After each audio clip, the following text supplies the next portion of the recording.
Okay, why don't we go ahead and call the Urban Renewal Agency Budget Committee meeting to order. Roll call. Why don't we start with?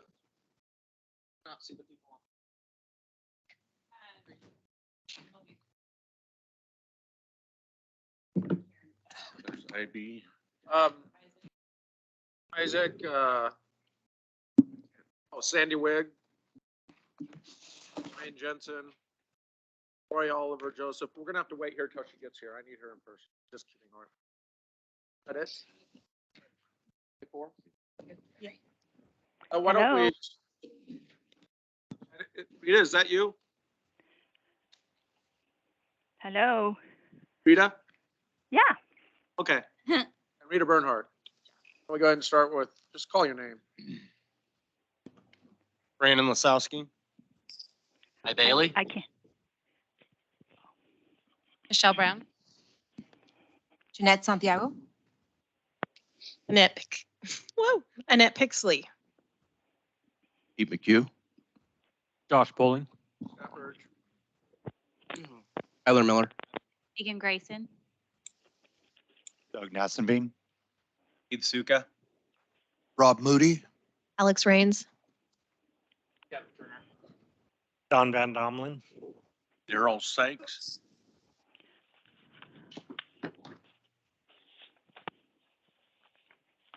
And Lisa just arrived. All right. Next item is approval of the minutes for the May 24th, 2021 meeting. Do I have a motion? So moved. A motion by budget member Bowling. I have a second. Second. Second by Mr. McHugh. Any discussion on last year's minutes? Seeing none, all those in favor state by saying aye. Aye. Aye. Opposed? Motion carries. Budget message, Alexandra.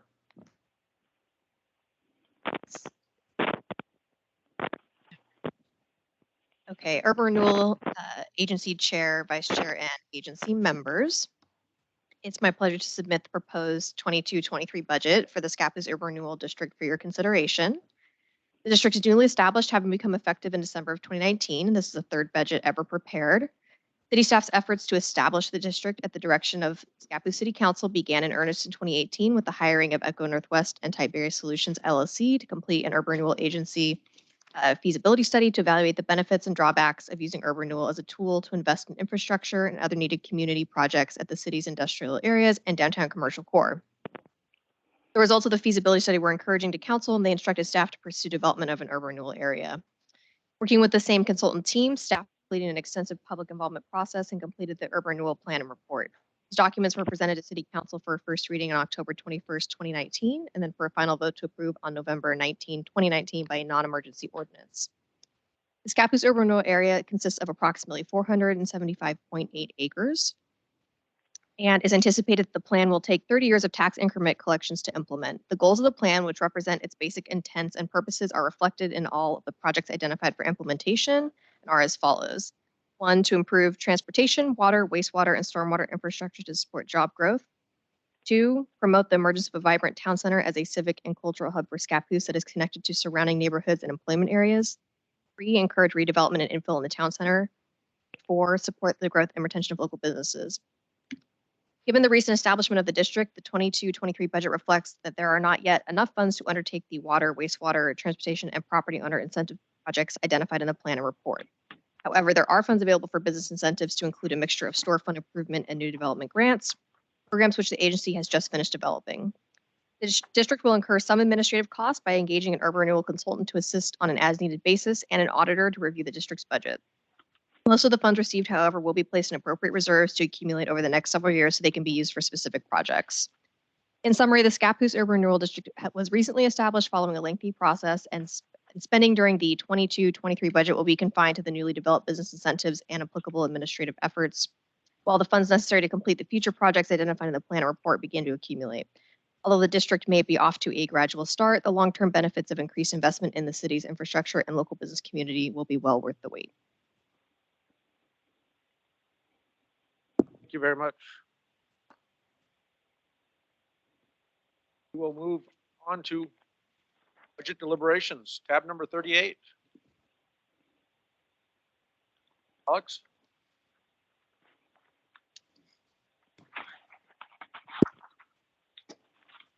So we are looking right now at the Urban Renewal Agency General Fund. The purpose is the general fund consists of revenue collected from property taxes and interest income. For the budget notes, we have the Urban Renewal General Fund as the general operating fund of the district. It's used to account for all financial resources except those required to be accounted for in another fund. Principal sources of revenue are tax increment revenues. The Urban Renewal General Fund accounts for the resources of the whole district, which was established in 2019, and this will be the third year that it will receive tax increment financing revenues. The budget is calculated using the formula outlined in Oregon revised statutes. Collections from the current tax year's increment revenues for the district are projected to be $158,312. Columbia County collects all property taxes and distributes collections for the district's certified tax dollars back to the district. Interest income for the year is estimated at $1,000. The district places the vast majority of its funds in the state local government investment pool. The full amount of revenue for the Urban Renewal District General Fund is projected to be $159,312. For expenditures within the general fund, the district expects to expend $443,678. These expenditures are budgeted into the following departments. We have administration at $37,400, business and property owner incentives at $65,956, transfers of $50,000, and contingency of $290,322.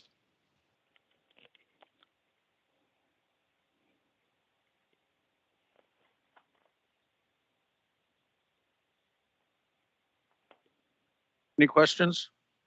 Just for the record, Chris Vitron just joined on virtually. Any questions? Mr. Mayor. City Manager Raines, just to clarify, under the expenditures for business property owner incentive, there's the programs that we had just Correct. spoken on. Thank you. Yes.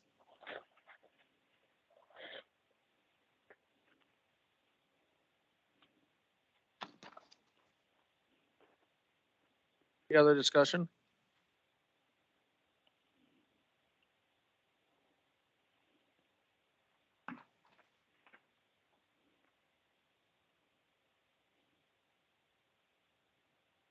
So what I would need is really at this point, if there's no questions or discussion on the Urban Renewal Agency's budget, I would just a motion to approve the budget to the Urban Renewal. Motion to approve budget as. Okay, hearing a motion to approve the budget as presented. Is there a second? Second. Second. Motion was made by Mr. Ty Bailey, seconded by Josh Pulling, and that's for the record so that Susan can hear it later. Reasonable. She's thrown many a gavels at me to.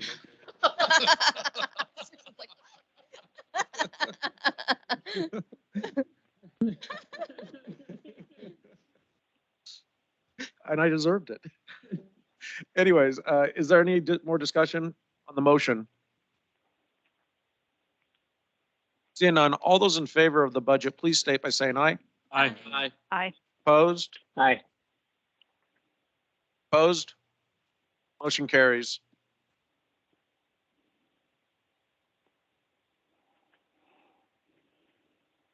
Calendar check, there will not be a next meeting this year. Next meeting, and we will go ahead and adjourn the Urban Renewal Agency Budget Committee meeting. Don't worry, we're not done. Lots of excitement to have. All right. We just. Okay. Let's go ahead and call tonight's City of Scappoose Budget Committee meeting to order. A roll call. I think the roll call was pretty much the same as for the Urban Renewal, so we won't go through and have everyone restate their name. Welcome tonight. The next item on the agenda is to nominate a budget committee chair.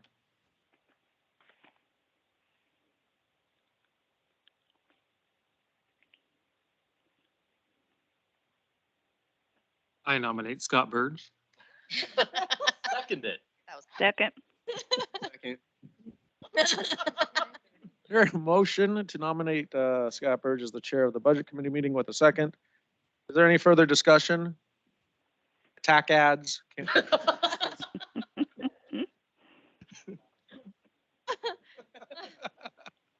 All those in favor of the motion state by saying aye. Aye. Aye. Opposed? Aye. Thank you.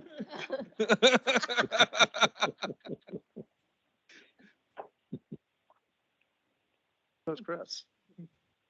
All right. Next item is approval of the minutes, the May 24th, 2021 Budget Committee minutes. Do I have a motion? I move to approve the minutes. Motion to approve the minutes by Annette Pixley. Do I have a second? Second motion. Is there- Seconded by Michelle Brown. Is there any discussion about last year's minutes? Seeing none, all those in favor state by saying aye. Aye. Opposed? Aye. No opposed. I always forget that the online, there's got to be that delay. Seeing no opposed, motion carries. Next item, receive of the budget message. Alexandra. Yes, so Mayor, City Councilors, and Budget Committee members, it's my pleasure to submit a balanced budget for fiscal year 22-23 to the City of Scappoose Budget Committee.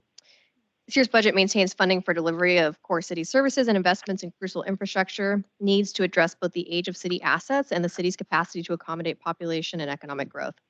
Additionally, the budget includes funding for Council's 22-23 goals, such as support for the first phase of the 50-year plan, local economic development, community livability, public safety, and expansion of the local park system. Before delving into the accomplishments of the past year and discussing important upcoming projects, I want to take a moment to recognize the city's outstanding staff. They are incredibly talented and committed to providing the best customer service possible to the community, even in the face of lingering COVID-19 pandemic and increasing demands without the benefit of significant increases in staffing. This past year has been very memorable for the community, council, and staff. First, the COVID-19 pandemic continues to impact many aspects of our personal and professional lives, although we are beginning to see some return to normalcy with the recent easing of mask restrictions in most settings. The city was the recipient of approximately $1.6 million in COVID-related emergency funds via the American Rescue Plan Act, and thus far has allocated funds to cover the cost of water meters, an ambulance for the Scappoose Rural Fire District, support for the newly formed Small Business Resource Center, and a new vehicle for the police department. Council, in partnership with citizens and members of the Budget Committee, are still working diligently to determine how the remaining funds will be spent. Second, City Council bid farewell to Councilor Joel Haugen, who resigned in the winter of 22, and welcomed Councilor Jeanette Santiago to fill the vacant seat and set goals for fiscal year 22-23. Third, city staff have remained incredibly busy and were able to address the day-to-day operations of the city while also achieving many of the goals identified by Council in fiscal year 21-22. This included near completion of the Old Portland Road Sidewalk Infill Project. We organized and hosted the Scappoose 100-year celebration, arranged multiple police department events, held annual one-on-one meetings with neighboring local leaders, implemented a gap basis of accounting, worked with SET to develop economic development marketing materials, continued implementation of the city's voluntary sidewalk program, communicated our communication outreach efforts, and we are also working to update the Grabhorn Park design based on feedback received from the Grabhorn Park Ad Hoc Committee. Significant progress has been made on phase one of the wastewater treatment plant upgrades. Phases 1 of 2 at the Columbia Commerce Center have been platted and approximately 14 acres of parkland was transferred to the city. We also worked with Donovan Enterprises to update the city's water and wastewater rates. Looking forward to the new fiscal year, the proposed budget includes funding for many important projects, inclusive of both our core services and City Council's adopted goals. City's local economic development needs will be addressed by supporting several key objectives, beginning with the expansion of OMIC. Oregon Tech is in the process of constructing another building on their existing site. Similarly, city staff will also continue to support the development of the Columbia Commerce Center.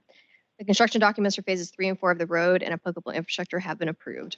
The city has an improvement agreement in place with Air Park Development and ODOT in order to ensure the availability of approximately $2.8 million in pass-through ODOT funds for the road portion of the project.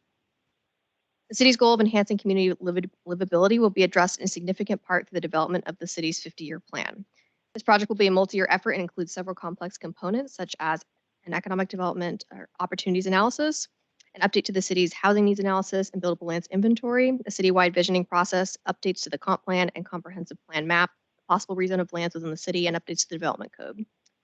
Staff hired Echo Northwest through an RFP process and began this project in early 22. The planning department has taken the lead on this project and in general has become increasingly busy over the last few years, so the budget does include the addition of an associate planner position.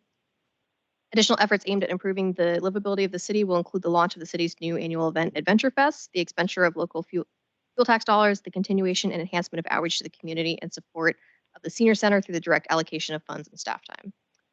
City's focus on the continued safety of the community will be pursued by the police department through various objectives, such as the completion of an operational needs analysis, increasing the transparency of crime data, coordination with 911 on the new radio system process, the continuation of community outreach events, and if possible, the reinstatement of the school resource officer position. Also, the police department budget includes the addition of a patrol officer position. These goals will be overseen by the department's new chief of police, Stephen Lugal, who brings a considerable amount of experience and fresh perspective with which to tackle these projects. The city's goal of continuing to develop a vibrant park system will focus considerable time and effort on a comprehensive update to the park's master plan. This project will take a holistic look at the existing parks, amenities, and new park property the city has purchased in order to develop a prioritization list and capital improvement plan for city staff to implement. The ongoing efforts to update the conceptual plan for the Grabburn property will be closely tied to this process and will help inform the final outcome. Additionally, the Peace Kennel will be fully restored this summer, and staff will continue to support volunteer efforts around Friends of Scappoose Parks and will look for opportunities to acquire public art when possible. Last but certainly not least, considerable time and effort will be expended on the city's efforts to address aging infrastructure. Thanks to Bessie Johnson, the city received approximately $14 million for water and wastewater projects and will be aggressively pursuing completion of those projects over the next 3 to 5 years to meet the deadlines associated with those funds. In addition to these projects, the Stormwater Master Plan is slated for completion fall of 22, and updates to the stormwater, water, and transportation SDC rates are anticipated. This year's budget also includes the addition of a new utility worker position to help address operation and maintenance of the city's infrastructure and park facilities. In summary, this year's budget continues to maintain funding for core services, make strategic investments in city infrastructure, and implement council goals. I would like to recognize and thank the mayor and council for their leadership and support. This past year has had many unique challenges. However, staff reached many key milestones, and next year promises to be equally productive for the city. Thank you very much, Alex. All right, next item is a public hearing. I'll open the public hearing for state revenue sharing. Is there anyone that would like to speak specifically on state shared revenue sharing?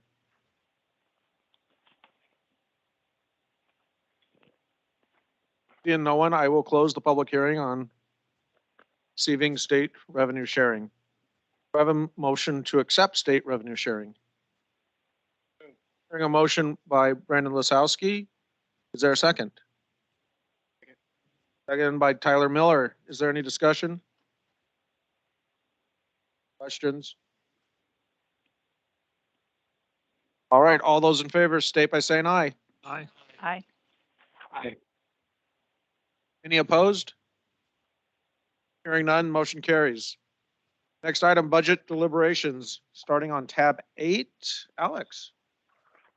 All right, so at this point, I'm going to hand things off to Rob. He's the interim finance director for the city.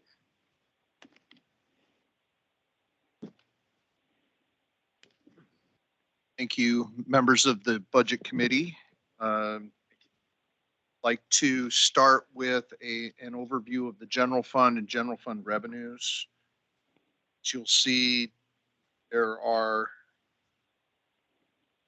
not a lot of differences between this year and prior years, other than kind of the regular growth that you would expect in property taxes. We are seeing some intergovernmental revenue growth versus last year, and that's the remainder of the ARPA monies coming to the city.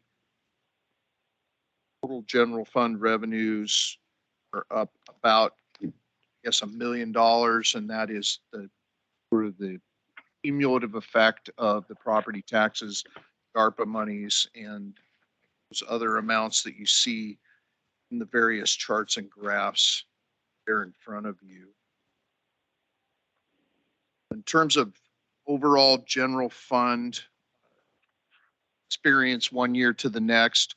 The biggest differences on the expenditure side, again, are the expenditure of the ARPA monies and the increase in positions that city manager already spoke of in her budget message.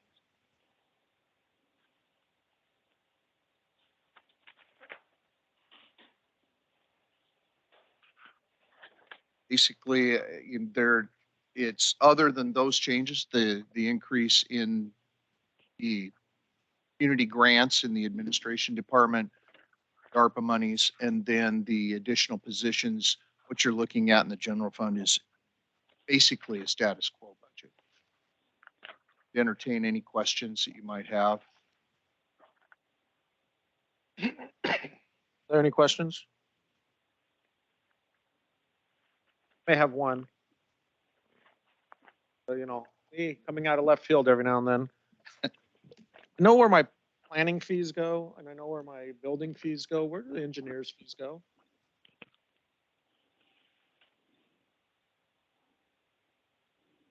I believe that the engineering fees are, in terms of where they spent from. Yeah, I'm gonna build a 10-story casino out by the airport.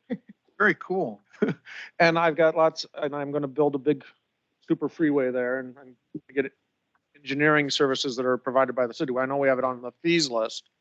But I don't see in the revenues where it goes. To me, there's a little bit of a lack of transparency here. Infrastructure inspection goes into the public works. Okay, yeah, but I'm just saying that I don't see it. I don't see it as a transparency thing. Mr. Mayor, I don't have an excellent answer for you at this point based on my limited experience with the city. I will get you an answer. Okay. I don't need it tonight. I'm just still on page 50, looking at the revenues. Then I can see the planning revenue, the building department revenue. Just can't see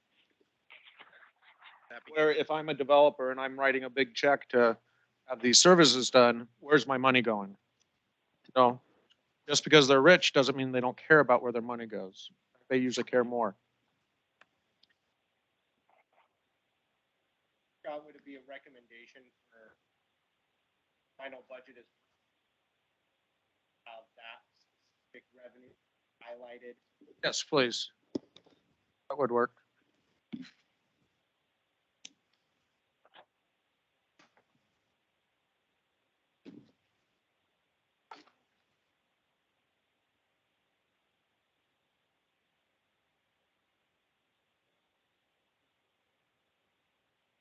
Actually have a question as well. Okay. Daily question. On the general fund line items, just an odd one. I'm assuming it's legacy, but Staun broadband franchise. It's the only one that's utterly blank across that in vehicle sales.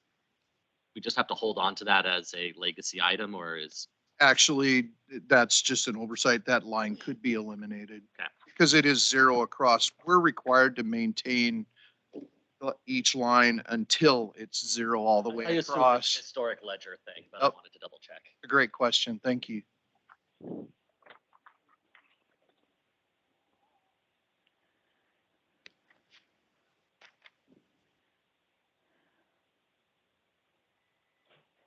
Any other questions?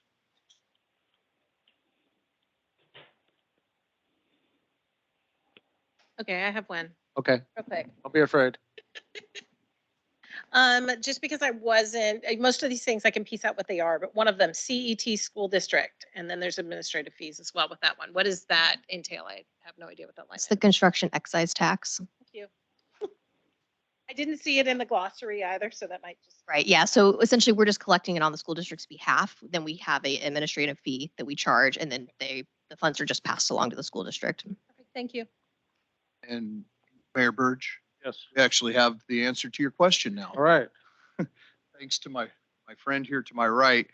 They're actually recorded across each of the utility funds depending on which type of engineering services being provided, but they're in a line item called infrastructure inspection fees. So when we get to the water fund, for example, you'll see that in their revenues. Okay. Thank you. Thank you. Mr. Chair, can I just ask that anytime someone has a question, can you just refer to the page that you're talking about so we can all same material? Thank you. All right. Moving forward, Administration Department, tab 9. I'm the lucky winner there again.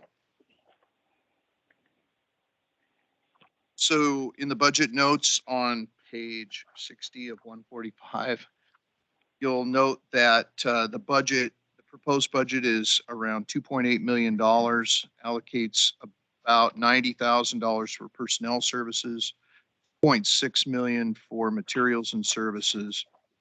The largest expenditure there is economic development at 214,000, contractual professional fees at 514,000, and community contributions at just over 980,000. That's the ARPA money that we were speaking of previously. Capital outlays budgeted at about $70,000 for equipment upgrades and city hall maintenance. Are there any questions on the administration department? Any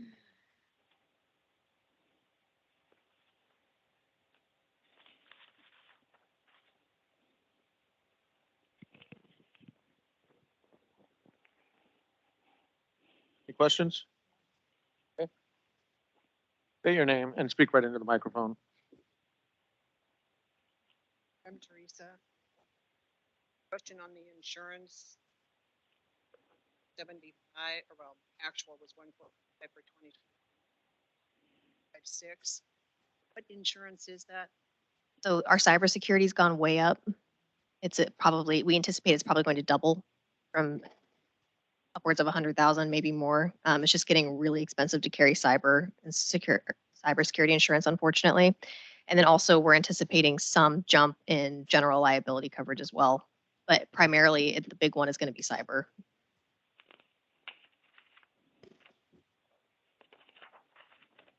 Any other questions?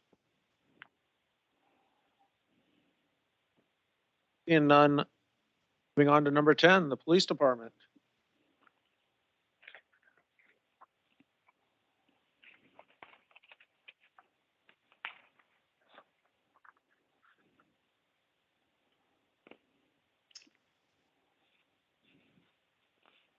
Okay, Alex, did you want me to just go ahead and cover this? Yes, please. Thank you. Okay, all right, I'll give it my best shot. Hi, everybody. The budget for the police department is similar to what it was, has been in the past, which is normal growth. There is a one line item in there that has been added for the roof repair of the building. There was also we are getting vehicles. I can expect to see an increase in just kind of the maintenance for the vehicles as far as just with fuel prices going the way they are. If those continue to go, I think that there will be an increase there. Also, it looks like we are saving money on the fact that we are so understaffed at this point, even though we are authorized, looks like 12 FTE. We are currently well below that, which may see an increase in overtime to cover the shifts. Looks like we were budgeting about 86,000 this year, compared to it's about a $10,000 to $20,000 increase over last year. Everything else looks to be the same. Again, I'm not the one who put this budget together, nor am I the one that will see it implemented. So I'm just trying to fill in the best that I can here. There's nothing really that stands out to me. Looking over it, it seems to be well within normal range as far as any type of increase that is listed. Any questions? Any questions? Hi, Daily. Just more of a note. I find this one a challenging budget line just because we're in a weird state of things. Any questions I have feel like it's kind of currently in terms of staff retention or growth, just because we're going to have a transfer of leadership. So it's an odd one. Michelle Yeah, Brown, yeah, it's odd. Hold on. I'm sorry, go ahead. Okay. Michelle? Michelle Brown. Just out of curiosity, the capital outlay, how many new patrol vehicles are you looking at? So we have, did- oh, go ahead. Stupid Zoom meetings. We got, well, it looks like we did budget for one this year. We did use the ARPA funds for one, and then we're looking at getting one every other, going out from here every year. So we're getting actually two this year. One was budgeted and the other was using the ARPA funds. Okay, great. That's what I was hoping for. And also, it did say in there that there's budget for an additional, is that a new position? Yes. And does that include the resource officer? Or is that? same? No, because as of right now, the school district still has not approached us about funding that position. Obviously during COVID that went away, hasn't come back as of yet. I think we're still, if we were fully staffed, we'd certainly be open to it, but it also takes us having more officers than we have currently to have that position. Okay, thank you. It also requires funding from the other party as well. And so that's a longer discussion on what we're both capable of bringing to the table financially and the actual bodies. Yeah. Mr. Lasowski? In regards to the salaries associated to the police department, there was a study that went out. Did we incorporate or adopt the increase for the hourly rates associated to the different positions that were highlighted? And are those reflected in this budget? So yes, so what we did was we increased the cost of living adjustment. I doubled it from 2 to 4%, and we signed an MOU with the union approving that. So yes, and so that 4% increase is reflected in the budget, correct?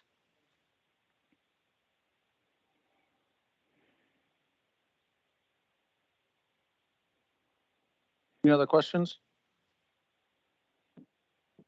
All you.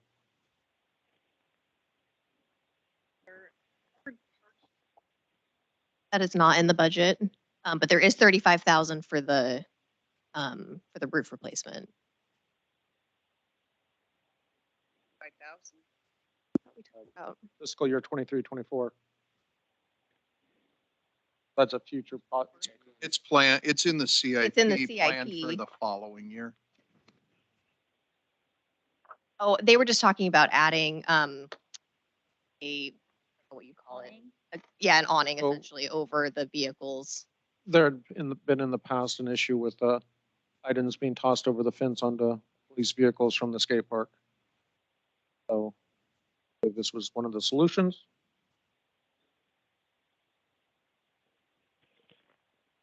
All right, any other questions? Weird having a budget that actually just adds a police officer, not having to fight for one. All right, next item, 11, Parks Department. All right, thank you, Mr. Chair. Counselors, budget committee members. This year, pretty much a lot like last year's budget. Personnel services, I'll start with total expenditures. $695,393. That includes personnel services at $178,094.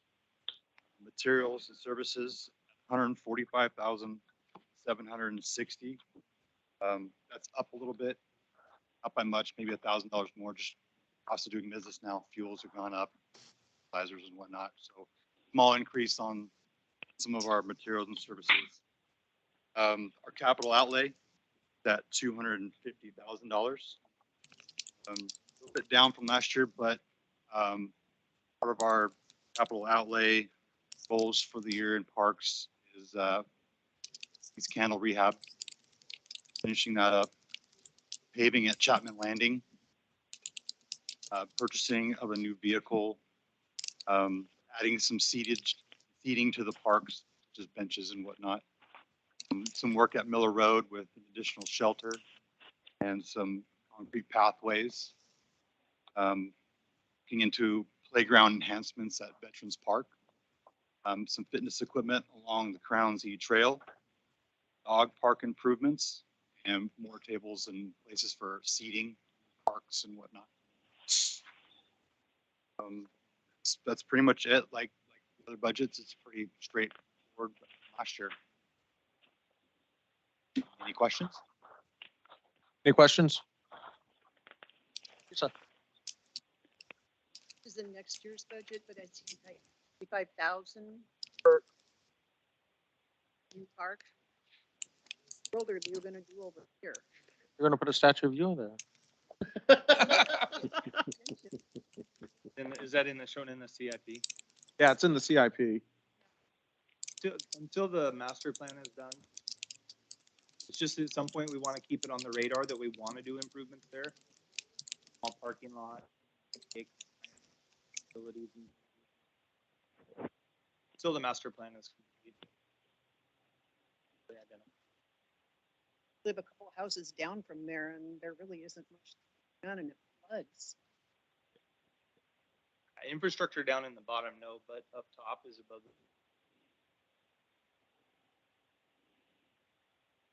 Been on the list of the Parks and Rec Committee as a, an area of opportunity. So that really kind of guides this.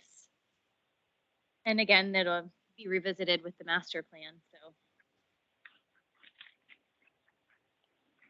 The people who live around there have any say in it. It's always public notice for any. Get a letter. We have people that go down to the park and they end up on our property destroying things. Some of them so Security enhancements with adequate fencing or any.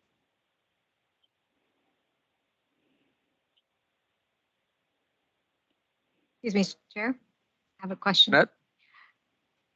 As far as the electrical, to improve electrical capacity there at the Veterans Park, where would this line item be exactly?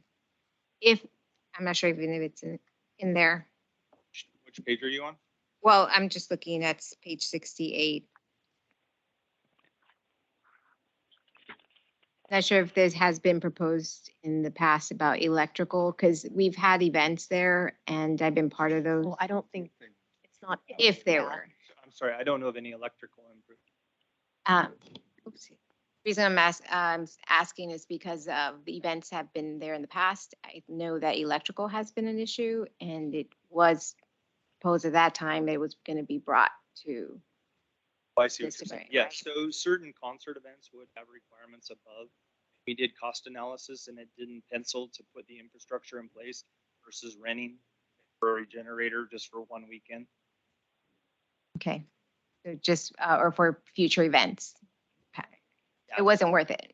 The sizing that certain events Mhm. need there, some events such as the 100-year for the concert, the capacity wasn't there. And by the time we put in extra wiring and the different transformers and things, it just didn't make any financial sense to make those improvements for little of use as it would get versus just renting. Okay. Thank you. All right, any other questions? Moving forward, Municipal Court Department. Hey, thank you. The primary difference in the municipal court this year versus prior year is actually a reduction in the proposed budget as a result of splitting a position between the court administrator and the police department's clerical position. So instead of having one in each, now they're split 50-50. So you'll see the reduction in the budget as a result of that. Otherwise, it basically mirrors the 21-22 adopted budget. Mr. Chair, Mr. Tyler. can you clarify what you mean by splitting? So I just want to make sure I'm understanding correctly. So are you saying that the clerk that works for the police department is also going to serve in some sort of capacity to municipal court? That's my understanding, yes. And we're certain there's not a conflict of interest with that? You haven't seemed to have any issues with it. Okay, No. thank you.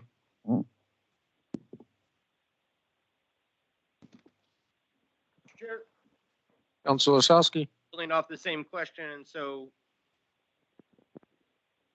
no one was let go. It was that a open position is now being budgeted as one employee, 0.5 in this department, 0.5 in that department. Yes.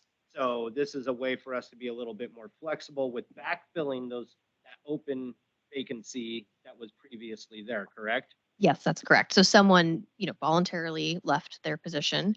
And at that point, we spoke with the current police administrator and she actually expressed an interest in taking this over. So we actually created a new job description and adjusted the pay scale accordingly. And she was very excited about that and has taken over that role. So she likes it. And to Tyler's question, is it unheard of for, I know in my employer, we share, 0.5s here and there all the time, but there is some sensitivity with courts and also the police department. But I could imagine in smaller communities, this might not be an uncommon practice. So I don't know that I can necessarily speak to what other communities are doing. However, there's never been any concern expressed by the judge, the prosecuting attorney, any of the other attorneys we use in the court system. I mean, no one's had any kind of issue with this. We, even our labor attorney didn't bring anything up when we ran the new job description by her. So there hasn't been any issues that we're. Just to be aware, I'm not going to ask to change this, but the court clerk used to actually work over in the police department and was moved over to the admin side for, I believe it was appearances reasons. I think Tyler's right. Something. Okay. Yeah, go ahead. So that's kind of what fostered this question is back in the day, the municipal court clerk was on the police department side and there was some discussion about, I don't know if it was just appearance, but that's what made me think of that. But if the judge is not saying that there's an issue and legal counsel is not saying there's an issue, then maybe there's not. We just don't want to give the appearance that the police department is working for the courts because that's not the way that it works and that's not the appearance that we want to give. So I think that we should be mindful of the optics, I guess, going forward. Any other questions? Quick question. Revenues for the court, when the good citizens of Scappoose accidentally violate one of the rules, we have to fine them. I don't see it in here for some reason, the revenues. I assume The it's law gone down. enforcement assessment fees. That's a separate. No, this is the, Just like citations revenue. yeah, because the citations revenue covers most of this budget, right? I just don't see it. That was the. Stand by.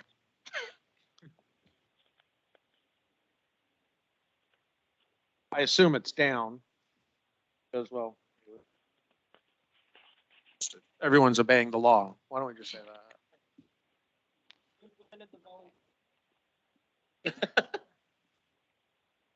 It shows up on page 50.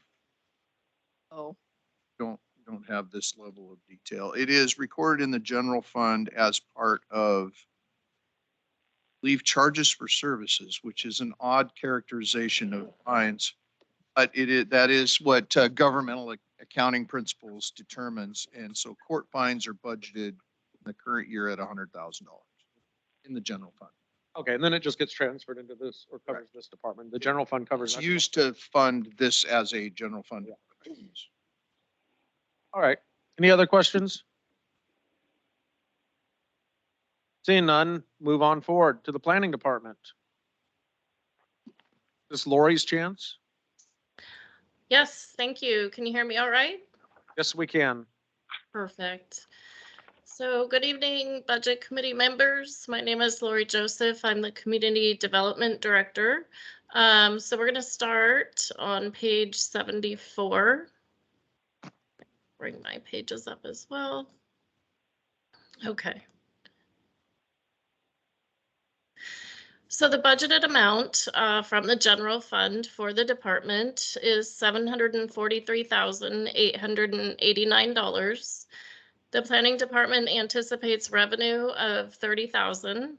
Personnel services costs are budgeted at $432,495, with the addition of a full-time associate city planner position. Material and services costs are estimated at 121,531. Probably at the budget document you're looking at, that says 131. However, if you look on page 75, under the bolded total materials and services for this fiscal year, it is 121,531. So I just want to point that out. Capital outlay is budgeted at 145,000, and there will be a transfer to the administration department of 44,863. The planning department is addressing council goal 2.2 by budgeting 145,000 this fiscal year, and that's to continue working with our consultant team on the next phase of the 50-year plan. This fiscal year, the 50-year plan will focus on the development of a vision statement, completion of the housing needs analysis, the development of a new economic opportunities analysis, a study and a look at the projected land need for a 50-year horizon. And then we will just be starting our analysis of the urban growth boundary by the end of this fiscal year. It's anticipated that this project will be completed in 2024. So on page 76, you can see the planning department CIP. The only item here is the 50-year plan, and it's separated out by fiscal year, and that's just based on the cost estimate from the consultants for the work that we're projected to cover for each of those, the next 2 remaining years. There is one adjustment that I'm requesting, and this has been discussed with City Manager Rains, and that's to add $1,500 to line item 10-120-240, and that's for travel and training. And that's, I'm requesting this to cover the cost of training for the new associate city planner so that they can attend the planning conference that happens yearly. So I'm available to answer any questions that you might have. So Lori, Yes. thank you. That would make that line item 7,200, Okay. correct, Alex? And that Yes, works? Yes, it does. Question, Ty Daly. Item 10, Into the microphone, Ty. 12155, just a big jump in taxable fringe benefits. Any knowledge of what that is specifically? It's Actually, that's empty. Taxable fringe benefits. There's nothing in that line. oh, sorry, one above. Sorry. Oh, workers' comp. Never mind. I got that wrong. Okay. Vertical. Yeah. Yeah, in 2019, 2020, we spent $3 on. Yeah. Yeah. Well, I was just like, man. T-shirt or something. So, Mr. Chairman, if the committee wants to move forward with Lori's request for the $1,500, we'd need a motion to amend the budget. We would. You're lucky I don't have Thor's hammer. Just. All right. So Lori is presented with a $1,500 increase. Alex has given it the thumbs up. Do I have a motion to increase that line item by $1,500? That would be the travel and training line item 110-122-240. Mr. Mayor, or Mr. Chair, I move to amend. Hold on. Getting this right. Well, there's no motion on the floor, so it would just be a motion to change. So I would move to change account string 10-120- where did it go? 240 by $1,500 to a total of $7,200 as requested by the department head. Transportation and training. Hearing a motion by Councilor Lasowski, is there a second? Second. Second by Councilor Pauling. Is there any discussion by the committee? Seeing none, all those in favor state by saying aye. Aye. Opposed? I Aye. think that was a, yeah, there's no nay. All right. All, motion carries. All right. Any other items on this, on the planning department? Questions? So Lori, in regards to the 145,000 that's put aside for the consultant work, it's identified as equipment. Is that correct, or was that just put in the wrong account string? No, it's a total capital outlay. I don't, and this is the way that it's always been set up, but perhaps the interim finance director can explain why it's set aside from the rest of the budget. No, the interim finance director can't. Let's, Okay, then, so I think that council, might just need to be updated because I know that in our worksheets, it's in 314, not. oh, I'm sorry. Yeah, it is showing in the wrong line item. It should be in 314, council 314, yeah. approved projects. Okay, so that's just a typo error. We don't need a motion. It's just a typo. Thank you. All right, any other questions on the planning department? Seeing none, let's move to non-departmental. Okay, your non-departmental budget for the general fund indicates a contingency of about 18% of budgeted expenditures for fiscal year 22-23, which is reasonable given the $1.7 million unappropriated ending balance in terms of maintaining amounts that get you through basically that period, July to November, when property taxes begin to come in. Any questions? All right, off to the exciting law enforcement assessment fund.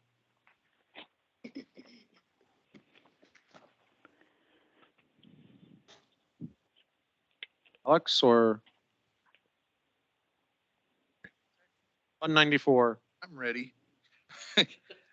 Again, the Law Enforcement Assessments Fund has a capital carryover from prior year, anticipates intergovernmental revenue of about $7,500, expects to spend about $15,000 training activities and equipment, leaving a contingency of almost $12,000. So it's built a balance, maintained a balance over time, spending down a little bit of that balance, as you might expect. Any questions? Mr. Mayor, or Councilor Miller? Mr. Chair, curious, where does that name source from? Law Enforcement Assessments Fund 94? The council many years ago placed a $25 fee on all citations issued to our court. And that's what it was called. I remember that now. Thank you. I was the only one on council that's still here, so.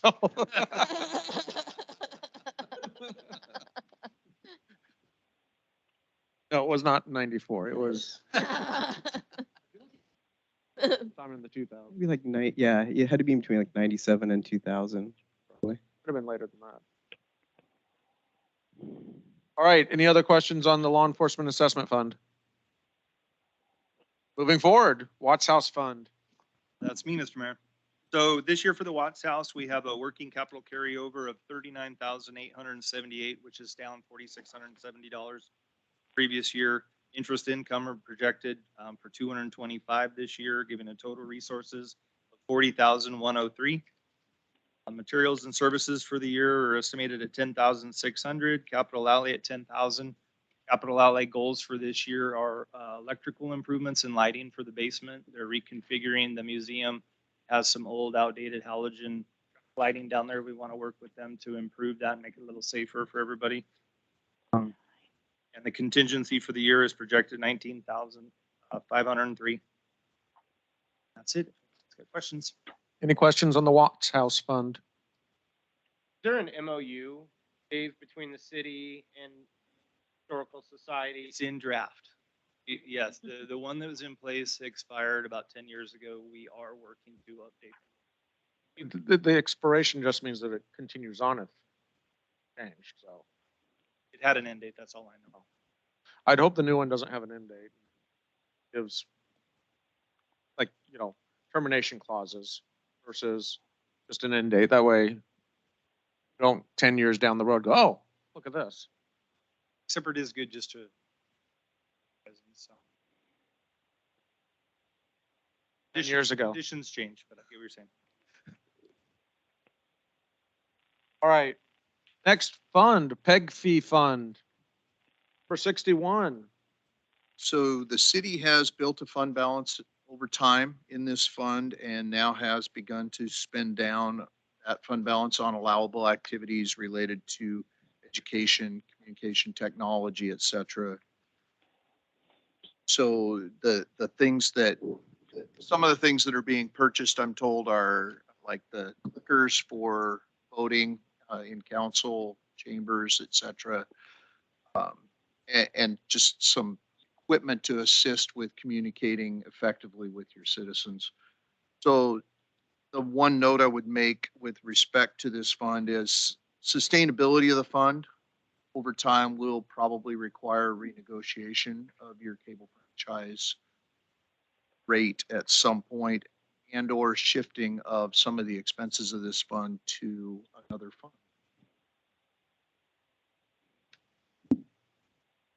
Any questions? Every year, I have to do it every year. Should renegotiate our cable licensing, and I think it's coming up. It's coming, this year. it's coming up in the next couple of, it's in the next year or two, we'll be renegotiating. So, and like I said, if, hopefully that means we'll be able to raise it. And if not, we'll just have to reshuffle some things. Yeah, we'll see And what we can do from a broadband, just because we- if it's not coax, we have a couple of. We've worked well with Comcast in the past on reducing and raising this fee as needed. Like we did reduce it once it was noted that we had so much money in it.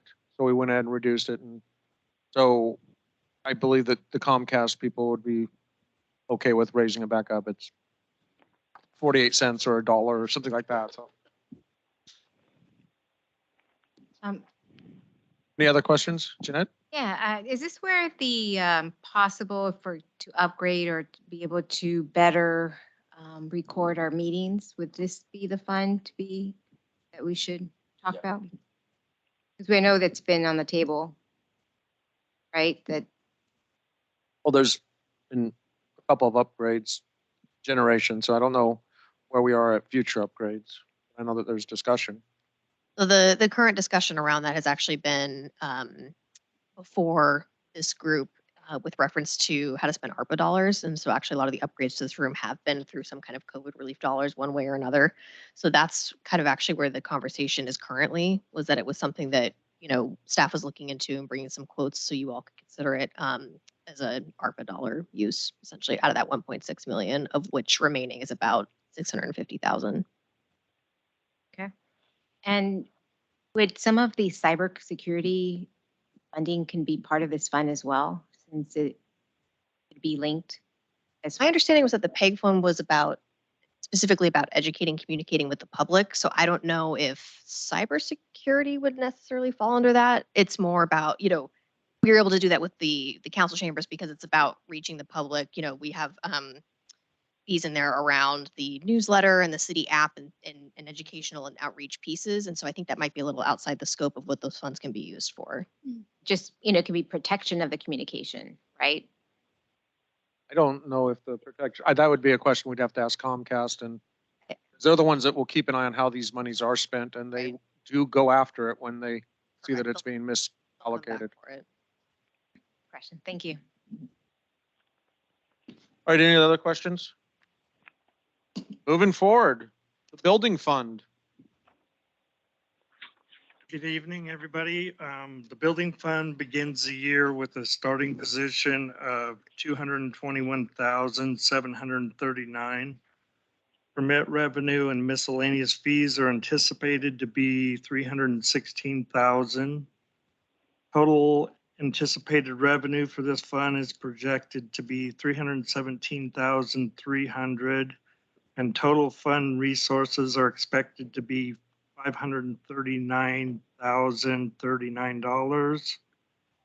Personnel service costs are budgeted at 252,971. Materials and services are estimated at 68,694. And there will be a transfer to the general fund of 43,298. The contingency is $174,076. Anybody have any questions? Any questions?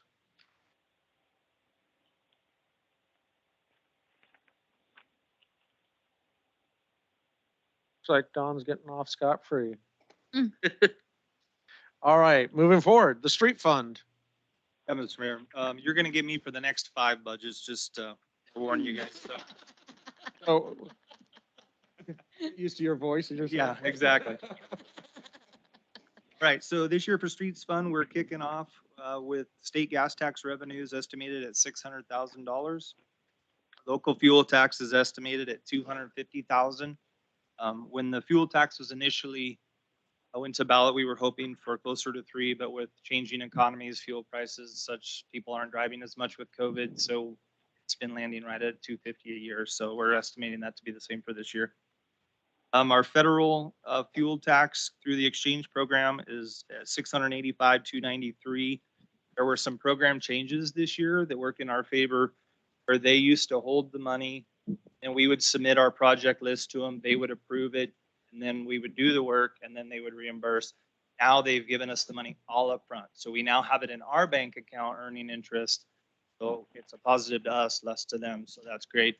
It's available to us at any time we need and want it, which at the moment we have a couple projects in design for overlaying up in the northwest part of town. Bella Vista, Cliff Ridge, all that whole neighborhood is going to get an overlay within the next year. And we're also looking at paving Havlick Drive next to Fred Meyer's. That stretch is starting to deteriorate, so we've got that in design as well. Not to get off topic. Interest income for this year is $5,500, and intergovernmental revenue is $2,859,822. This is pass-through money. We're out at the East Airport project. We're just the conduit between ODOT and the developers, so that's nothing for us. Wish it was, but it's not. Working capital carryover of $1,643,491 a year gives us a total resources of $5,385,270. Budget expenditures for the year, personnel services is $332,100, which is up $10,421 from last year. Materials and services is $247,810, which is down about $20,000 from last year. Trend for that is that we're getting smarter about what we do for our maintenance, and we're able to cut costs and get things down to real dollars and better vendors and different things to save money. Capital outlay project expenditures for the year are estimated $855,293, which is down $254,000 from last year. And we have the pass-through money, and then transfers for this year are $118,040, leaving a contingency of $972,205. Projects for the year, like I said, are the paving projects. We have a sidewalk project that we're scoping right now next to Maple, or on Maple on the north side of the mid school at First Street. Looking to tie that in. There's a development going in right now, an 8-plex unit. Looking to do on both sides of that and have the connectivity down First Street and revamp that intersection, possibly do a 3-way stop to see what the traffic queues will allow us to do there. And then we're just going to keep moving forward on sidewalk design for the 2 projects at the school, Vine, Third Place, and so on. Busy in streets. Questions? Thank you. Our streets are so much better than Portland's. Says you have a. The Highway 30, the lights were whenever the kids, that blink to let people know to slow down. I turn off of EM Watts left onto Highway 30. I don't see those lights. I know this was an issue whenever previous police. Is anything going to be done? I mean, there's a lot of work being done in the streets, but what about safety of the kids. That, so anything on the highway, excuse me, is obviously ODOT. I've never heard the concern you've just mentioned. We can definitely look into it and see. Is it like a sign placement or is there an obstruction? So, I know that I use my general knowledge here.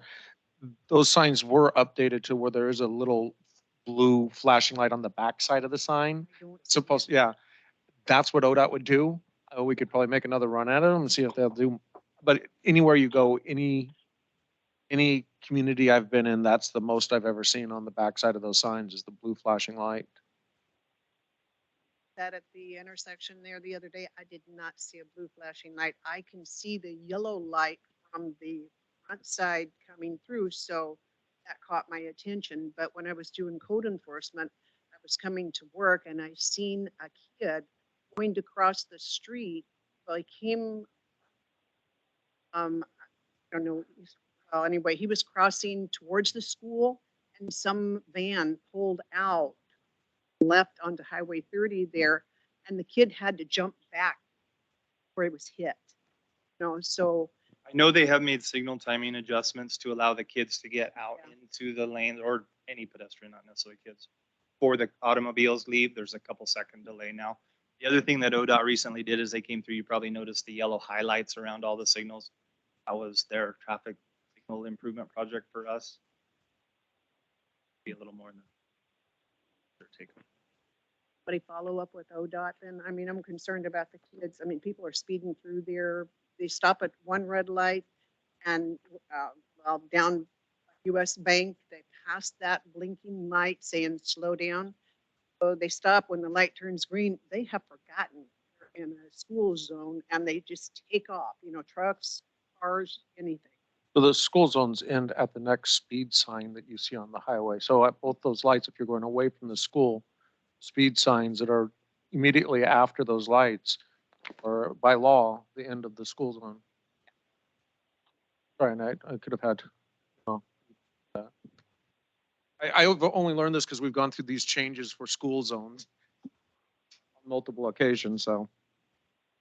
Yeah, if you could either email me or there's a spot on our website where you can go and turn it in as a traffic complaint. Those items go to our traffic safety committee. Then we would visit that as a group. That's the best way to have a collaborative look at it. Sure. How has the cost of materials impacted your projects? How are we, I mean, contingency of delays is one thing with supply chain, but there's been a big uptick in our natural resources costs. I'd like to know how that. We're learning and adjusting. The Portland Road project, if you remember last year, we were talking about this. It came in about 125,000 more than we thought. So that's about 20% increase. We're not in the know yet of what the new numbers are looking like. I do know that asphalt up about another 20% right now. Paving numbers may come in a little higher just because oil prices are spiking. So things are on the up, but originally we were told contractor availability would be limited, but we haven't seen that yet. There's still a lot of hungry contractors. That's a positive, offset the material prices. Mr. Chair, may I be excused to present at the other meeting? You may. Mr. Chair, Yes.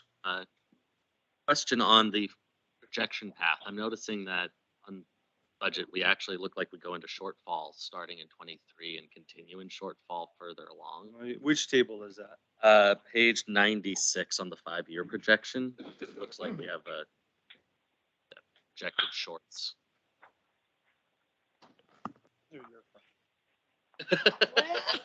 I know, gauging years in advance, this could be passed through or what have you. I just So, noted compared to previous budget lines that this is the Right. first one that has such a short. yeah, there's a couple of things at play here.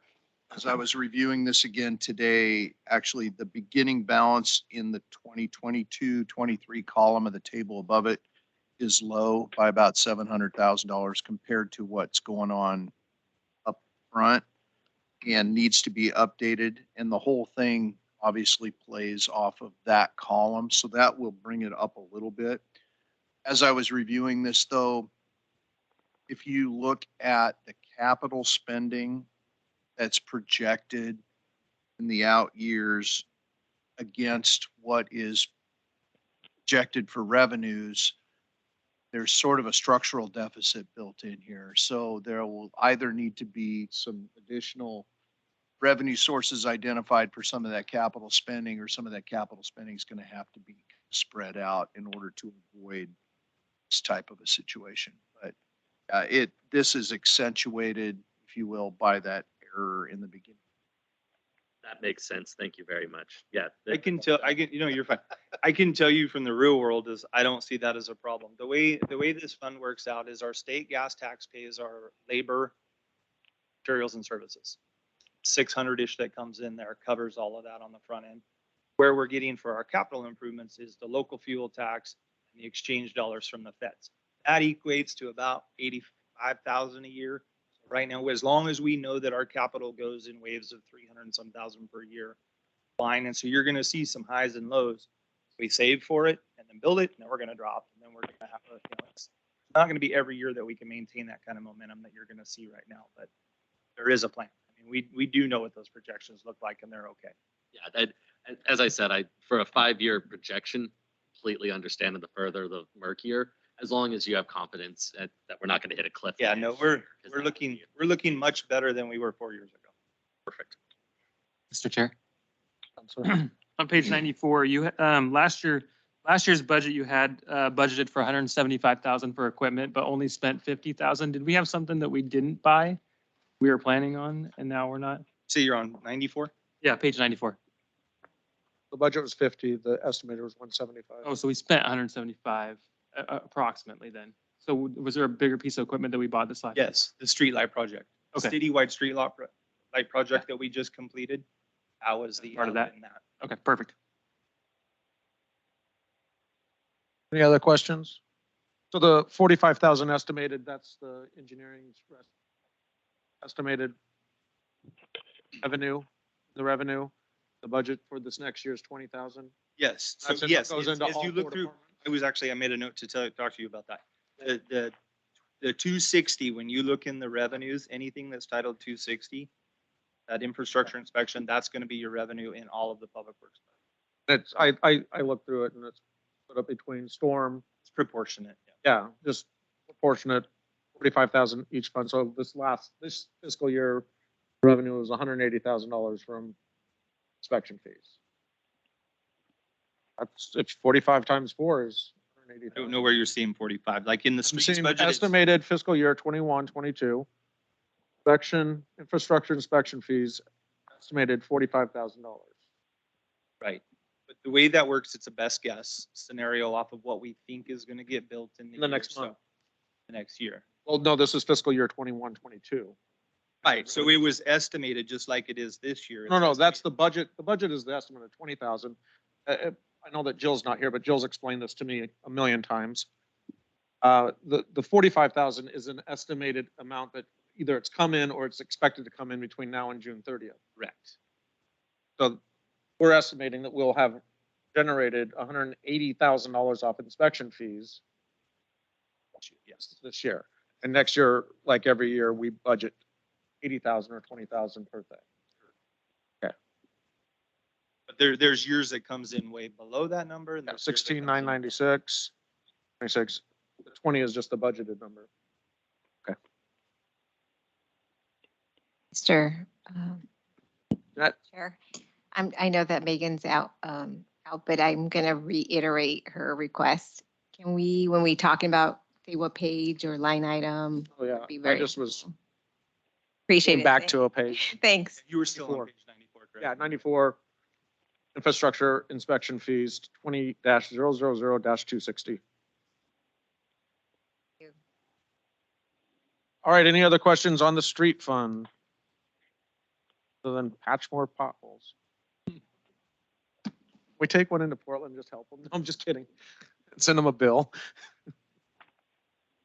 Proud to say we don't have a lot of potholes in. Well, no, you know, some of the stuff that you did with like the big cuts in those areas that deteriorating really did good. So, yeah, exactly. It's true. All right, moving forward, footpaths and bicycle trails fund. Alrighty. Working capital carryover for this fund is 181,193. Interest income of 825 for the year, transfers 25,000. Intergovernmental revenue is estimated at 7,500 for the year. So we have a total resources of 214,518. Materials and services for this year are 3,000. Capital outlay at 25,000, contingency 125,000. Now I'll cut to the chase. So what we're doing, the 25,000 is our sidewalk improvement program. As many of you probably know, we offer to the public up to $1,000 to repair sidewalks in front of their home. We haven't had more than about 10 people per year so far have interest in this program. We have been still trying to get the message out there, but it was just the status of the economy or what, they're just not fighting on it as much as we'd hoped. So we're not adding any additional money into this year. We're just going to let this ride until something changes and hopefully either picks up or the city decides to go a different route. As the costs of things go up, does it make sense for us to look at our maximum match? We could, I think for the projects that we've done to date, it's been a fair appropriate amount, it seems like. It seems like we're covering close to half of their costs projects. So definitely something we can consider if we think that would change the outcome. To date, I haven't seen where that's a problem. It's usually people just don't choose to do it at all. Annette Pixley. Hey, I am wondering what you're doing or what the city is doing to get the messaging out there. How are we communicating that with folks so that they know it's an opportunity? Mostly social media. You've probably seen a big push on that lately, but that's been a lot of it too. It's been in social media. We also try to add it to the newsletter right around this time of year as things start to warm up, because this is the time of year people would something like that.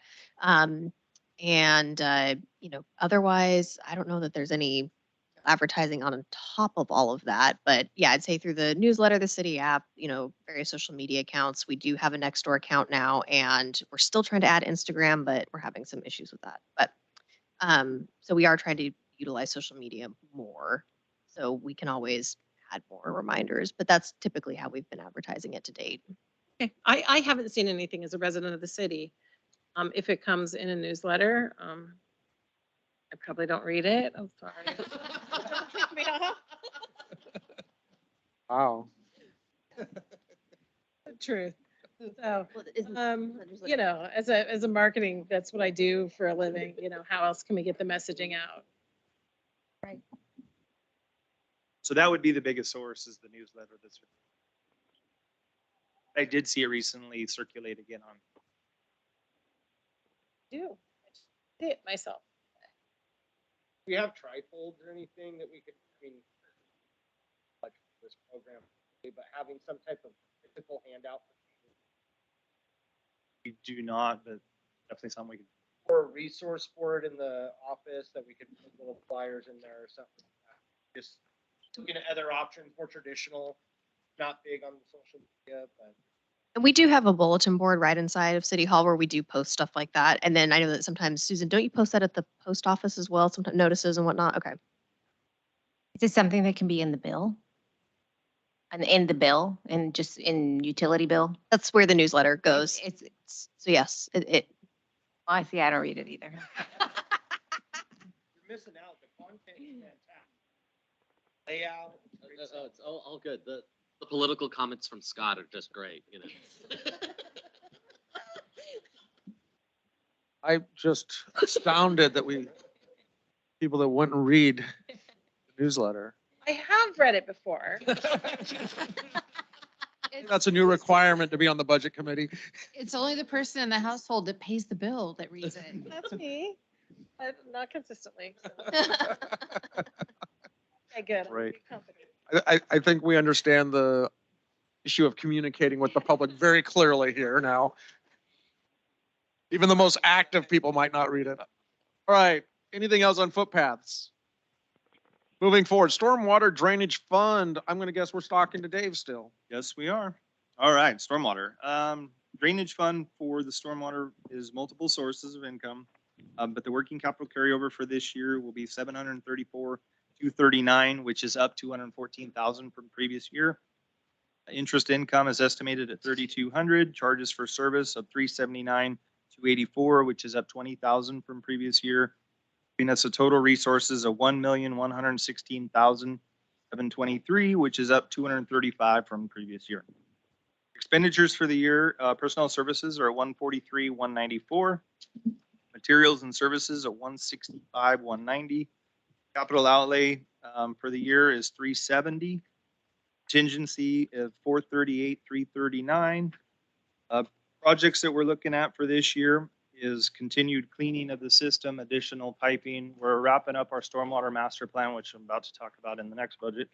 When that's complete, we'll have a better list of our capital improvement projects. So then we'll get serious about doing the big stuff. Right now, we're just in maintenance mode, waiting for that document complete, as it'll dictate our forecasting forward projects or priority and how to pay for it. One big thing though for this is that Public Works is seeking to purchase a new Vector truck. So 170,000 of this is for the proportional share of that with water and wastewater to buy this truck. One we currently have in service came to us used from Forest Grove. It's a 2003. They are telling us that parts are no longer available for it. And so when it breaks, it's broke. So we don't want to get into a predicament where we don't have that truck. It is our single most important piece of equipment we have at this city. In the event of a backup for sewer, that's our go-to tool. And it actually works probably 3 days out of the week, most of the year, and around the clock during certain times for sewer cleaning. And so that's our big expenditure for the stormwater fund this year. Questions?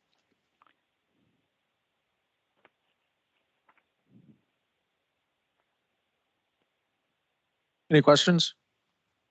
The master plan really is, if any of the ARPA fund is going to be allocated into the projects, or is that? I know we had a lot of the ARPA stuff for water projects, but I don't know. Or just. Storm was not identified. Okay, it was the leak lines, right? Okay. I remember my meetings.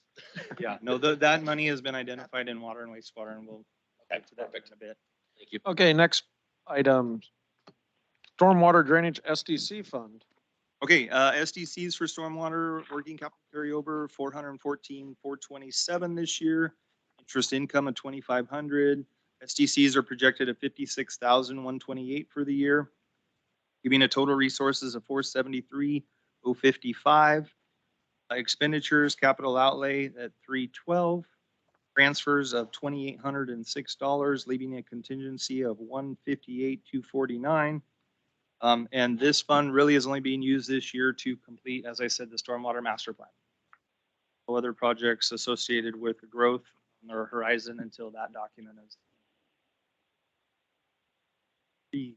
Get to the chase on this one. Any questions? Seeing none, we'll go ahead and move forward. Street SDC fund. All right, last one, yeah. Okay, street SDC working capital carryover for the year, 827,129, which is down 278,000. That being because we did build the old Portland Road, and the old Portland Road was 50% eligible for SDCs. We used some money there. System and development charge fees for this year were estimated at 196.56, which is up 72,953 from last year. Interest of 5,000, giving a total resources of 1,022,785. Expenditures for the year at 200,000. That's to complete the master plan and leave 100,000 for council approved projects. Should something come up, an opportunity that we want to jump on with a developer in a partnership, we have money available for that purpose. Transfers of 9,533, leaving a contingency of 813. So there is a healthy contingency for the fund. That is it. Any questions? Seeing none, let's go ahead and move forward to the Parks SDC fund. Thank you, Mr. Chair. So the working capital carryover for Parks SDCs, 247,195. With the total current resources for the budget year, $135,400, giving it a total of $182,650. The only thing budgeted for Parks SDCs is master plan off, which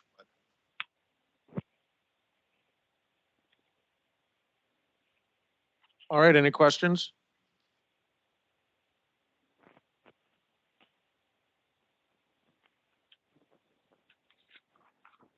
The pool fund. Nothing to see here. No planned expenditures continuing to carry forward. Any questions on the pool fund? Moving forward. Unemployment insurance fund. The city's self-insured for unemployment insurance. We budget for anticipated or potential claims. And those claims have not exceeded budgeted amounts in recent years. Originally funded by a transfer from the general fund, continued interest income.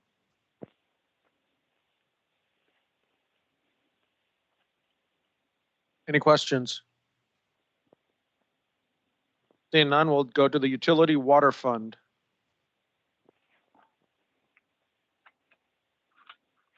Evening, Budget Committee. This year, the utility water fund begins the year with a starting position of $3,393,627. Charges for services is budgeted at $2,526,750. And intergovernmental revenue is anticipated to be $9,209,500. Total anticipated revenue for this fund is projected to be $11,753,750, and total fund resources are expected to be $15,147,377. Personnel services costs are budgeted at $1,099,784,000. The materials and services are estimated at $888,783. Capital outlay is budgeted at $10,465,000. Debt services is expected to be $122,116. There will be a transfer to both the general fund and water SDC fund in the amount of $243,196. Contingency is $528,498. This fund also has a balance of $1,800,000 in unappropriated funds. Capital outlay Capital outlay items identified in this year's budget include water meter replacement, treatment plant upgrades, distribution engineering, distribution replacement, vac truck replacement, and SCADA upgrades. Questions? Excited, are you, Daryl? That's All this dollars coming in to help out. no, it's nice. This is a big one, yeah. It's huge, for sure, because you get from here to there and you're trying to figure out how are we going to afford this stuff. In the bottom. Yeah, exactly. It's going to set us in a good position, strengthen us to move forward. Make best use of the money, and yeah, it's awesome.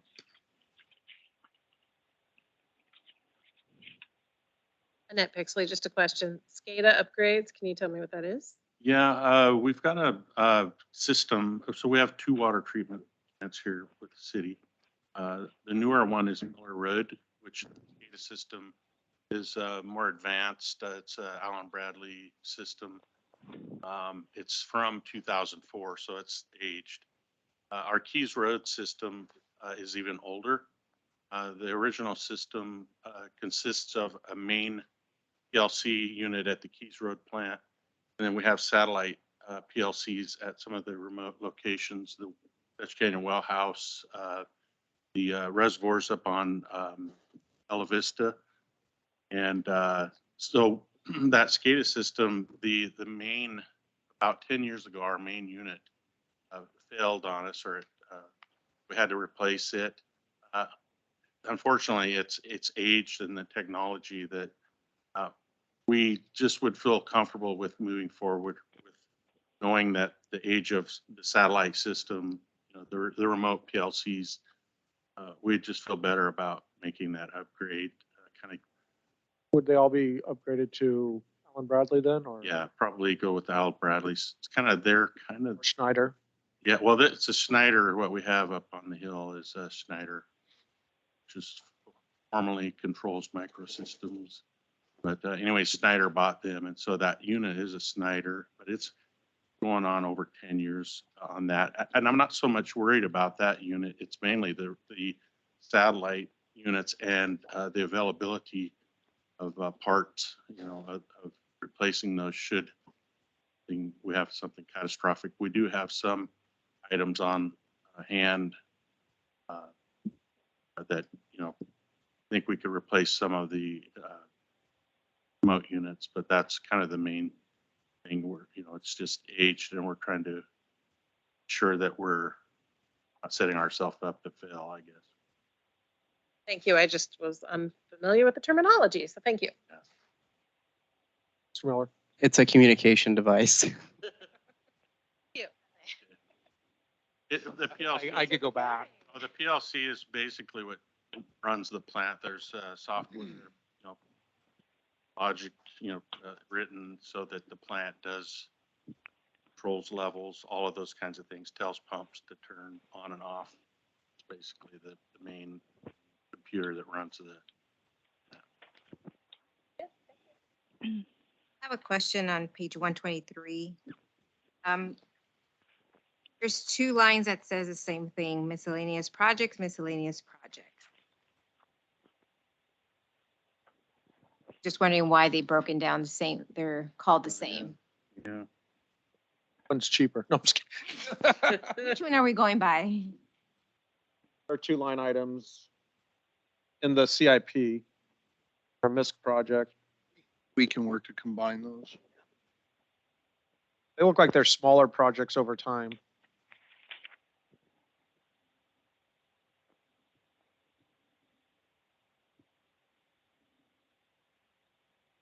All right, any other questions?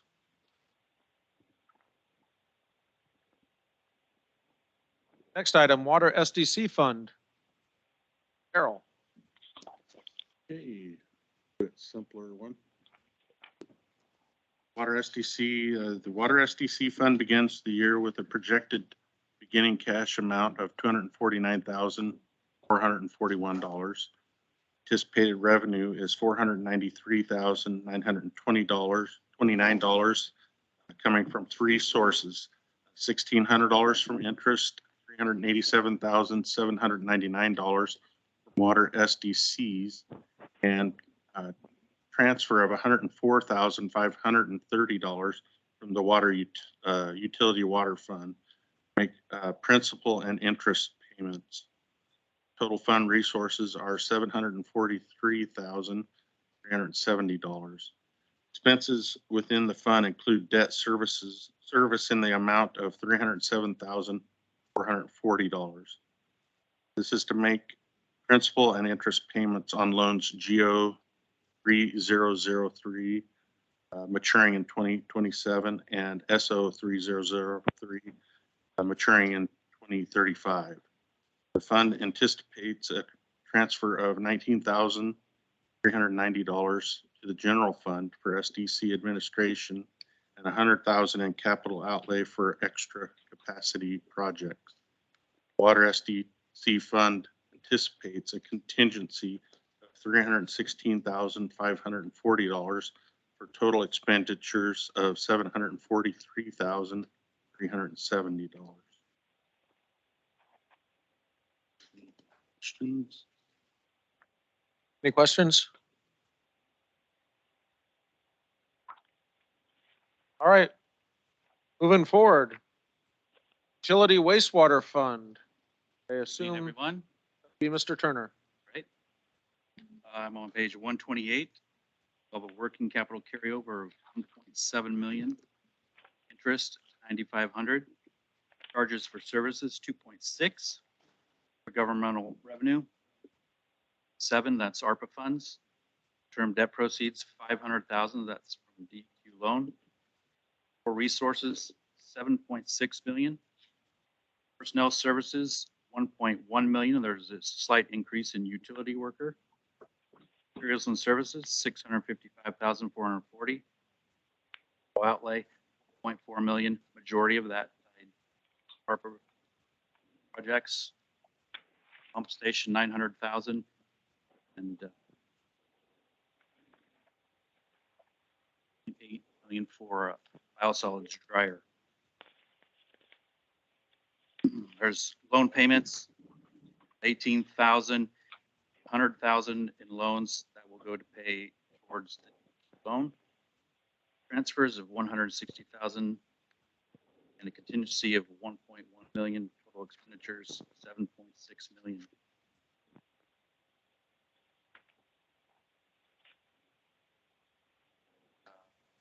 Any questions? Any questions?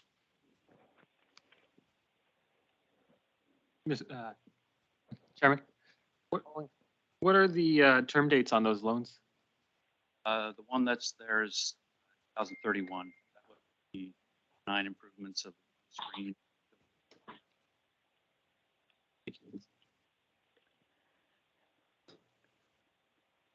Any other questions? To the microphone, please. I think I get to beat up people over. Page 129, it says equipment replacement, 170,000. That's for the vac truck.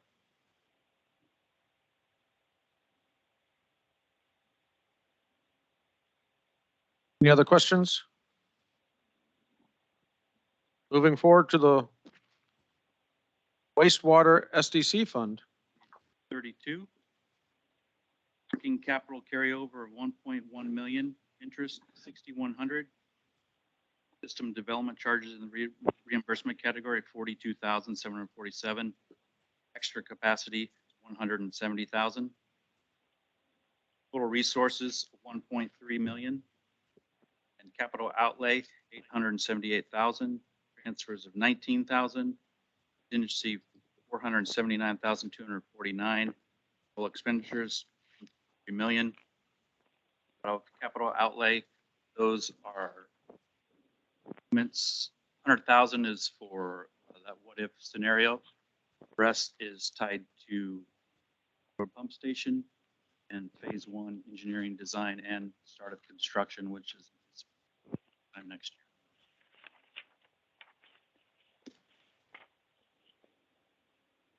Any questions? To Lasowski. Need somebody to help educate me. I noticed with Kevin, you guys are going to update the SDC's fees this July, August. Is that something that happens on a yearly basis, or is that something that we just thought, hey, it's about time to, or is that something that we do every 5 years? It's about it. Here's a Those align with the master plans. So we're just waiting for DEQ right now to approve our facilities amendment update that we have to them, which has the biosolids dryer and just a few tweaks that we've made to the layout of it. As soon as we get the green light on that, then we'll be reassessing this and we'll be coming before. Great. And they do go up every year based on the construction price index, I believe. Yeah. Oh, so the SDCs are not indexed. They're just based on the costs identified in the capital improvement plan, which is why we do come through and when that capital improvement plan is updated, then we typically see an update to the SDCs. But the fees we do index our fees.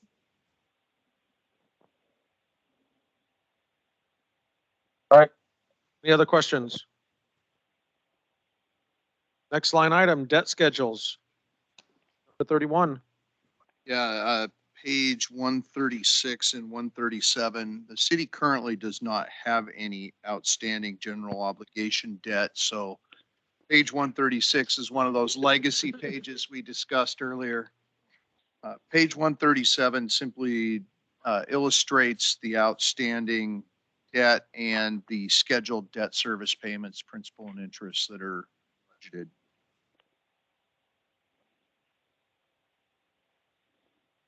Any questions about our debt?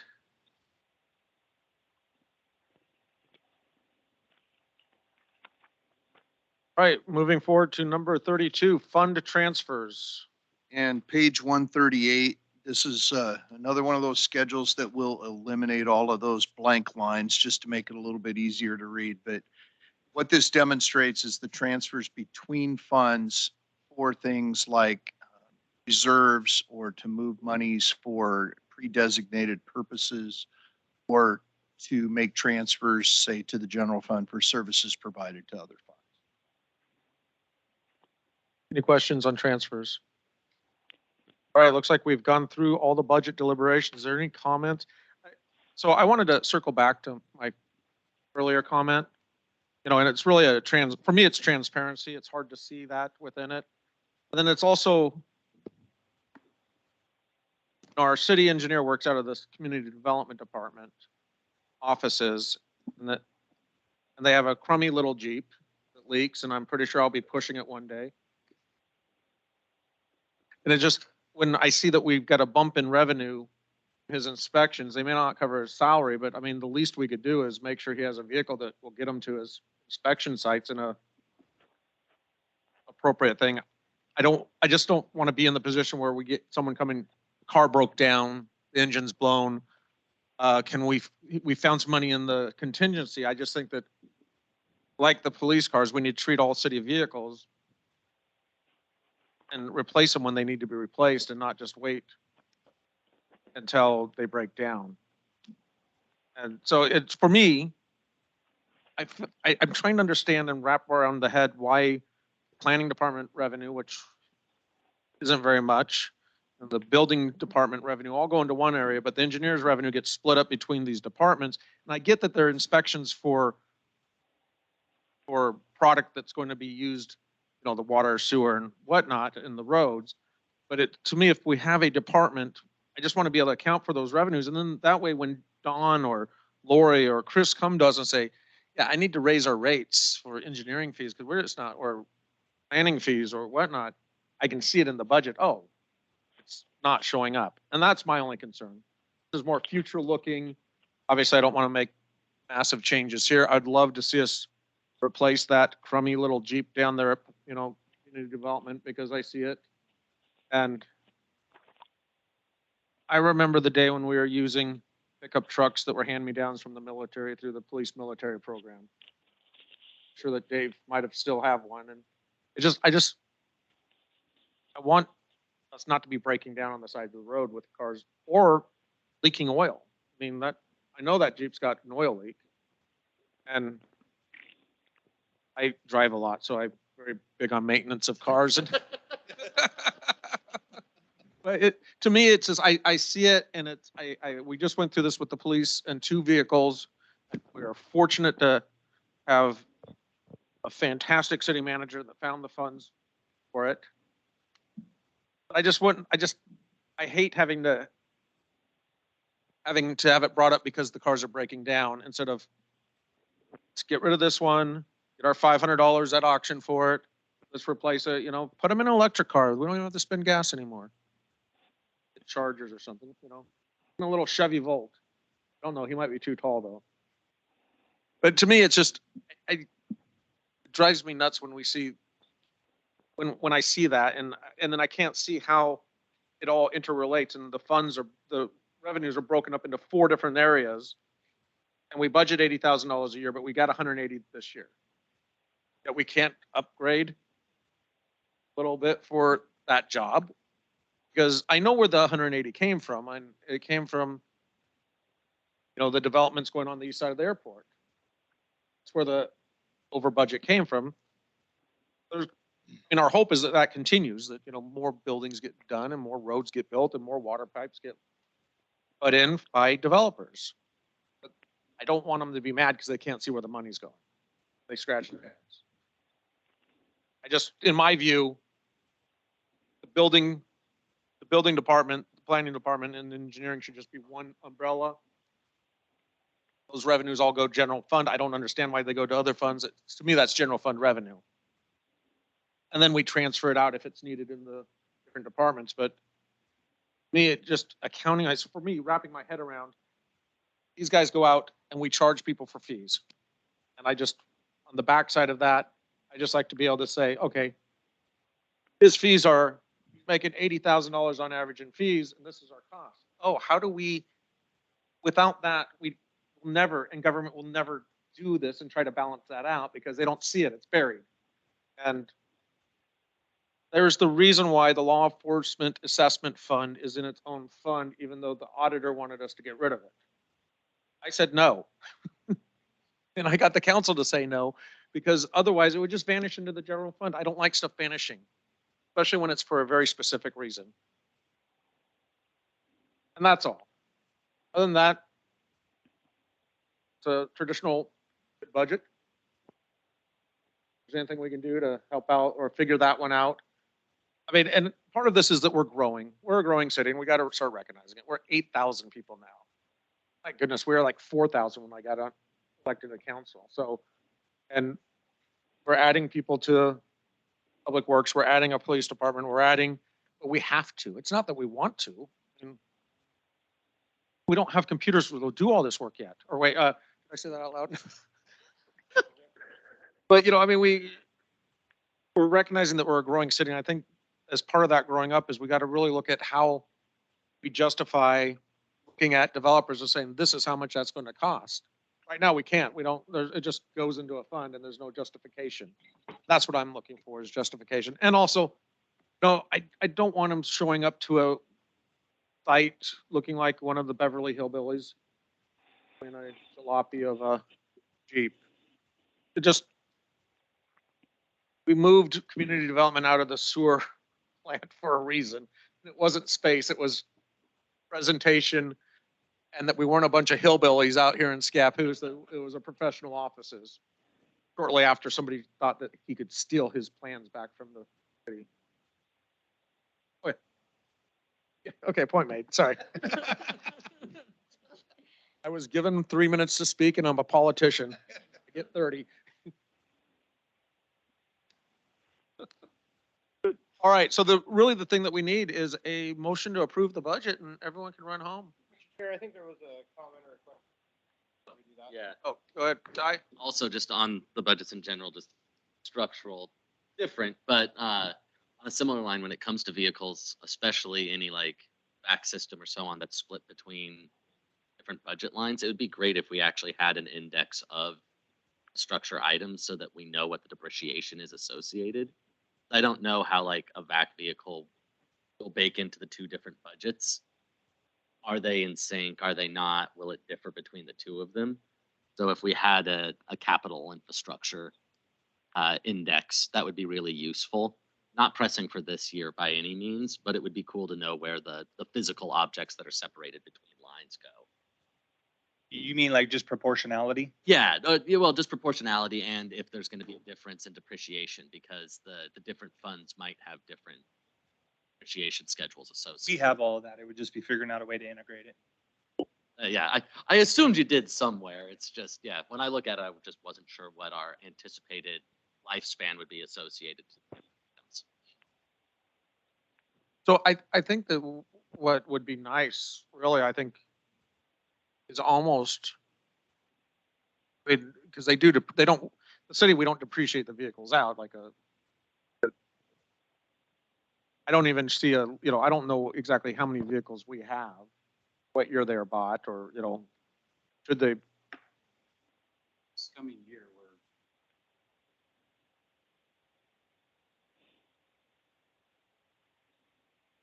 you can't just do it on a note card? I'm just kidding. Very useful. Mr. Lasowski.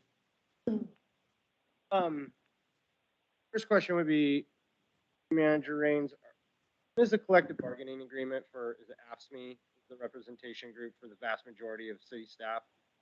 That back up for negotiation at the end of next year? It'd be up winter of, I guess, 23. Me forecasting, but thinking about next year's budget with inflation and all the other things that are taking place, knowing what percentage we may be thinking about around personnel with COLAs and potential and all of those things, which I know are accounted for. Expect that we're gonna be seeing a little bit more interaction between the negotiating teams this coming up next year. So just understanding that we'll probably see some within personnel costs. So just thinking about that moving forward. Then I would also like to ask the rest of the committee. So when I look at the how we have it for our projects, we go off of a July to June fiscal year. This is presented on the calendar. When I'm looking and I'm thinking, okay, who's doing what when? Because of the chronological order, is there a way for it to go from like July to June on that? I'm sorry, which? On each of the different accounts, right? Or each of the different budgets. Front page, we have like this vision, and then there's cells that say Oh, okay. objectives. Talking about compliance with goals, like, Right okay. below that, yes. Yes. So, because we're on a July to June fiscal. Sure. I don't know if is that maybe No, I me think or, yeah, that'd be helpful.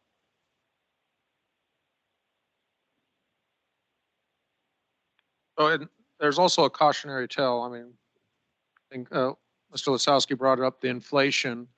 Just a reminder that our general fund property tax dollars can only go up 3% a year without new construction being put on that thing because of measures 4950. During the housing crisis, it didn't affect our general fund budget as much. This will probably put a different squeeze on the budget in the next coming couple of years.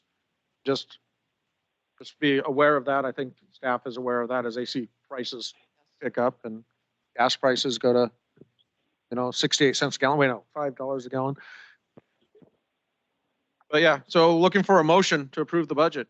I have one thing to add really quick. In regard to the asset tracking system that you guys are implementing, can we, for next round of budget committee meetings, can we have a list of like the assets, at least vehicles? That might be helpful to have when we're reviewing the budget. I feel like we're in recommending an ask session right now, so that's my ask. If we can at least get the maybe it needs to be at a value or something like that. Things of at least over a certain value get attached to this. I don't know. That may still be too much. Also, I don't know, but just a suggestion.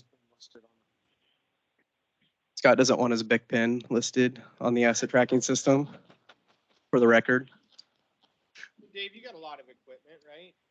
Other than that, If we have all that data. okay, thank you. And other than that, I just want to say thank you. This is an excellent presentation. All right. Anything else? I have a question. So Yeah, all one these, question. all these suggestions that are being put, As long as they're not in motion, they're just suggestions. right, so will they be implemented by the next budget or?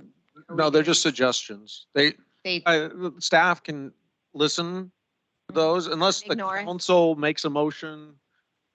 We would like to see this, okay, as long as it doesn't violate the charter, All then it would be, done. okay, But sometimes when people make suggestions within these contexts, ears are open because they're part of a committee that votes on budgets. They usually take them pretty seriously and say, what can we do? How does this going to work? Whatnot. So unless it's like the one item where we actually voted to make that change, unless there's a vote on a very specific item, now when we vote on the budget as presented, it will be automatically with that change. okay. Right, good to know. Thank you. You're welcome. Motion to accept budget as presented with changes as. Hearing a motion to approve the budget with the single change that was made by Mr. Bailey. Do I have a second? Annette Pixley, second. Seconded by Annette Pixley. Any discussion on the budget? Seeing none, all those in favor state by saying aye. Aye. Aye. Aye. I vote no. Can we have a second budget meeting? Because I really want one. Aye, motion carries. Calendar check. Next budget committee meeting next year. Again. This meeting is, you're not available. This meeting is adjourned.